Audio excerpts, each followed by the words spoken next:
کہ فرعون کون ہے؟ فرعون صرف ایک شخص کا نام نہیں ہے، مصر کا جو بھی بادشاہ ہوتا تھا اس کا لقب فرعون ہوتا تھا۔ تقریباً 18 یا 19 فرعون آئے، جو بھی بادشاہ ہوتا تھا اس کا لقب تھا یہ فرعون، اکثر لوگ اس کو نام سمجھتے۔ اب جو موسیٰ علیہ السلام کے زمانے کا فرعون تھا وہ بڑا جری تھا، اسے طاقت پر غرور بھی تھا، گھمنڈ بھی تھا۔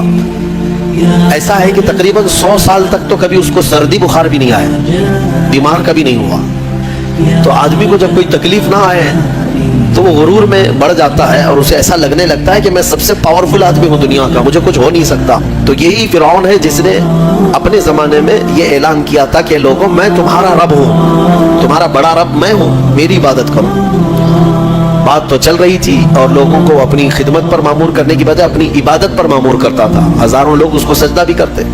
ایک دن ایسا ہوا کہ فرعون نے خواب دیکھا، آسمان سے ایک تارا ٹوٹ کر اس کی گود میں گرا یا اس کے محل پہ گرا اور پھر آگ لگ گئی اس کے محل میں۔ وہ گھبرا کر کے اٹھا، صبح نجومیوں کو، کاہنوں کو بلایا کہ اس خواب کی کوئی تعبیر صحیح بتا دے۔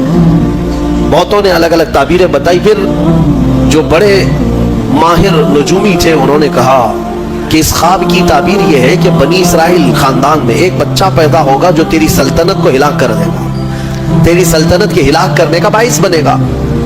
خواب کی تعبیر سننے کے بعد شاہی فرمان جاری کر دیا اس نے کہ بنی اسرائیل میں آج کے بعد جو بھی لڑکا پیدا ہوگا اسے مار دیا جائے گا، کیونکہ وہ بچہ کہیں سلطنت کی ہلاک کرنے والا پیدا نہ ہو جائے۔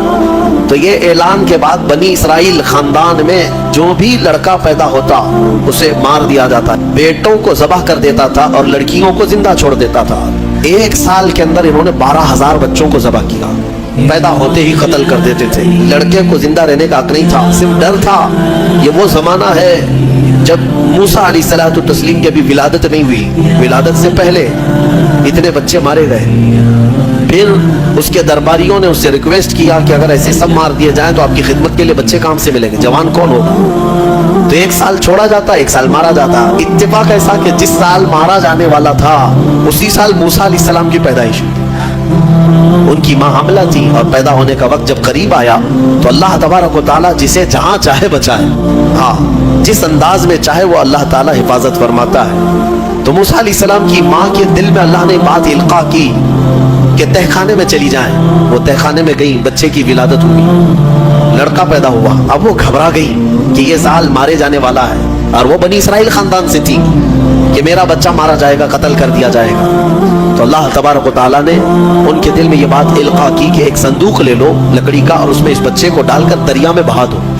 بھلا کوئی ماں کیسے بہائے گی؟ لیکن اللہ تعالیٰ فرماتا ہے وَرَبَطْنَا عَلَىٰ قَلْبِهَا، ہم نے ان کے دل کو مضبوط کر دیا تھا۔ جب اللہ تعالیٰ کسی کے دل کو مضبوط کرتا ہے تو بڑے بڑے کام کر جاتا ہے۔ ان کی ماں صندوق میں رکھ کر کے بچے کو ایک دریا کے کنارے ڈال دیتی ہیں، بہا دیتی ہیں، اور اپنی بڑی بیٹی کو کہتی ہیں کہ دیکھتے رہنا یہ صندوق کہاں جاتا ہے۔ موسیٰ علیہ السلام کی جو بڑی بہن تھی وہ دیکھتی ہوئی جا رہی تھی اس صندوق کے پیچھے۔ صندوق بہتے بہتے بہتے ایک باغیچے کے کنارے لگا، وہ باغیچہ فرعون کا ہی تھا، اور فرعون کی بیوی وہاں پر ٹہلنے کے لیے شام کے وقت آیا کرتی تھی۔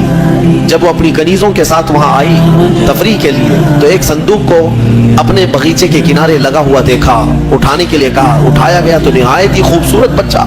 اللہ تعالیٰ نبیوں کو خوبصورتی دیا ہی ہوتا ہے۔ فرعون کے گھر میں کوئی بچہ نہیں تھا، اولاد نہیں تھی، تو فرعون کی بیوی نے اٹھا لیا اور کہا کہ لاؤ یہ بڑا خوبصورت بچہ ہے، حسین بچہ ہے، اور اپنے محل لے آئی۔ فرعون سے کہا کہ آج سمندر میں، دریا میں بہتا ہوا ایک بچہ کنارے پر آ لگا، میں نے اس کو اٹھا لیا ہے۔ فرعون نے کہا کہیں یہ بچہ تو نہیں جو میری سلطنت کو ہلاک کرنے کا سبب بنے؟ بیوی نے کہا ایسا کیسے ہو سکتا ہے، وہ تو بنی اسرائیل خاندان میں پیدا ہوگا، یہ تو کسی دریا سے بہتا ہوا آیا ہے، پتہ نہیں کون سے ملک سے آیا، کہاں سے آیا۔ تو بہرحال اس کی بیوی نے یہ کہا کہ اس کو مت مارو، لا تقتلوه عسى ان ينفعنا او نتخذه ولدا، قریب ہے کہ ہم اس سے فائدہ اٹھائیں گے یا اس کو بیٹا بنا لیں گے۔ بیوی کی بات پر راضی ہو گیا فرعون، جو ہے بیگم کی بات پر آ گیا اور اس کے بعد رکھ لیا بچے کو۔ عورت کے مشورے پر عمل کرتے ہوئے اس نے رکھ تو لیا بچے کو۔ اب پرورش کی جب بات آئی، بچے کو دودھ پلانا ہے، تو تایاں کو بلایا گیا۔